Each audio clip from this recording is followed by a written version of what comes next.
इससे पहले कल पिछले 10 महीने की कानूनी तनातनी के बाद हिजाब पर सुप्रीम कोर्ट का फैसला आना था, लेकिन दोनों जजों की अपनी अपनी अलग अलग दलील होने की वजह से, अपनी राय होने की वजह से इसे सीजेआई के पास भेज दिया गया। अदालत की कार्रवाई के बाद से ही सियासी लीडरान के रद्देअमल आने शुरू हो गए हैं। ये रिपोर्ट देखिए।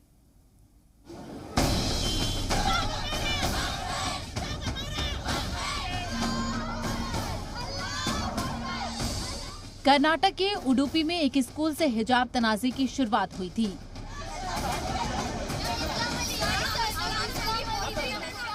जो कर्नाटक हाई कोर्ट से सुप्रीम कोर्ट तक पहुंचा और आज जब फैसले की घड़ी आई तो सुप्रीम कोर्ट के जज ही बढ़ गए। कर्नाटक हाई कोर्ट का फैसला था कि स्कूल कॉलेजों में हिजाब की इजाजत नहीं दी जा सकती।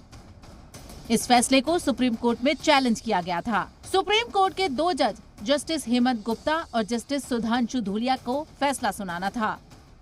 कोर्ट रूम में जस्टिस हेमंत गुप्ता का फैसला हिजाब बैन की हिमायत में था, जबकि जस्टिस सुधांशु धूलिया का फैसला हिजाब बैन की मुखालिफत में। जस्टिस हेमंत गुप्ता ने कहा कि इस्लाम में हिजाब पहनना जरूरी रवायत नहीं है, तो वहीं जस्टिस सुधांशु धूलिया ने कहा कि हिजाब पहनना या नहीं पहनना ये अपनी पसंद के ऊपर है, लेकिन सबसे जरूरी है लड़कियों की तालीम। दोनों जजों की अलग अलग राय होने की वजह से बेंच ने हिजाब मामले को चीफ जस्टिस ऑफ इंडिया के पास भेज दिया। लड़की का अपना चॉइस है, वो अपने सिर पे हिजाब रखना चाहे, सिर पे अपना दुपट्टा रखना चाहे या जो भी कुछ करना चाहे, it is her own choice. ये उसके ऊपर बहुत ज़्यादा एम्फेसिस दिया है जस्टिस धूलिया ने। डिफरेंट रूल्स से और डिफरेंट गाइडलाइन से अगर गवर्न होना होगा तो उससे उसके एजुकेशन पे बहुत फ़र्क पड़ेगा, तो उन्होंने ये चीज़ के ऊपर ज़्यादा एम्फेसिस दिया है गर्ल चाइल्ड की एजुकेशन के ऊपर। हिजाब पर अब आगे की बात यह है कि अगले हुक्म तक हिजाब पर पुराना फैसला ही नाफिज रहेगा, यानी कि कर्नाटक हाईकोर्ट का वो फैसला जिसमें उसने स्कूल कॉलेजों में हिजाब पहनकर आने पर बैन लगाया था, अभी जारी रहेगा। सीजेआई अब मामले की समाअत के लिए बड़ी बेंच की तश्कील करेंगे और नई बेंच अब फैसला सुनाएगी।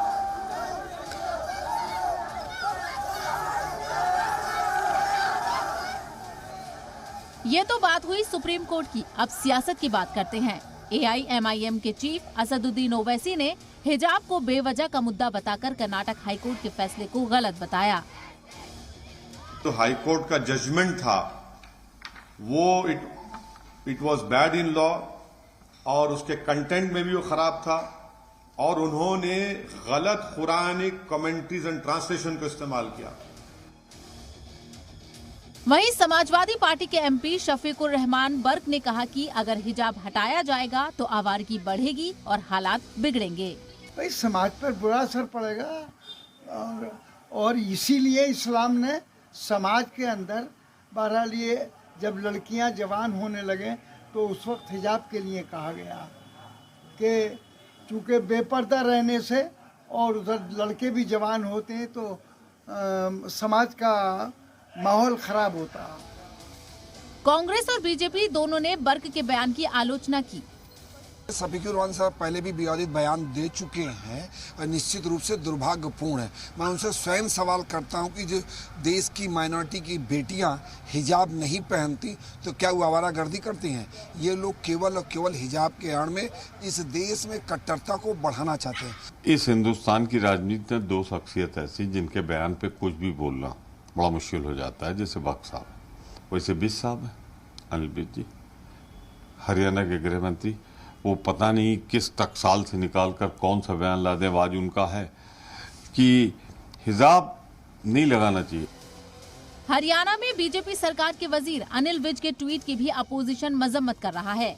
विज ने लिखा था कि जिन मर्दों का खवातीन को देखकर मन मचलता था, उन्होंने ही खवातीन को हिजाब डालने के लिए मजबूर किया।